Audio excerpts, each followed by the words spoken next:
Right now, according to basically every poll that exists, Donald Trump is crushing everyone in the Republican primary field. Somehow, they have not learned what was probably the single most obvious important lesson of when he crushed the previous field in 2016, and it is this. You cannot successfully defeat Donald Trump in a Republican primary by running to his right and insisting to the base that he is not a real conservative. Remember back in the 2016 cycle?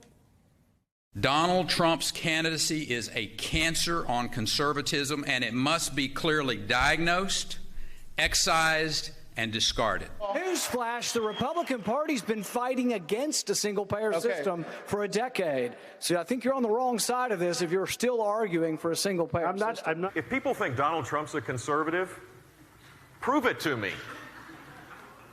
I mean, really, can you trust Donald Trump to actually be a conservative? I don't think so.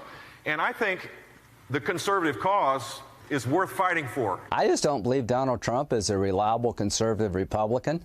Good luck with Paul Ryan trying to find a conservative agenda with this guy. No, good luck to you. The base didn't care. They don't care. Not only did none of that work, it probably helped Trump enormously. He was viewed by the 2016 electorate as more moderate than Hillary Clinton. Yet, of course, all that meant nothing for how he governed. We knew that would be the case. He signed the largest corporate tax cuts in history. He appointed 3 Supreme Court justices with the explicit plan to overturn Roe v. Wade, along with a slew of ideological lower court judges. And yet somehow, unbelievably, the Republicans in the field this time are doing it all over again, rewriting the same Stop Trump script. In 2016, Donald Trump promised to govern as a conservative, but he makes no such promise today. Today, those pro-life folks that we really want to stand with us, they're not standing. President Trump said he would negotiate with the Democrats and walk back away from what I believe where we need to be, which is a 15-week limit on the federal level. I think if he's going into this saying he's going to make the Democrats happy with respect to right to life, I think all pro-lifers should know that he's preparing to sell you out.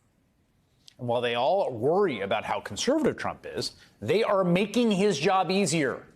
He's no longer competing in the primary. He's essentially moved on to the general election.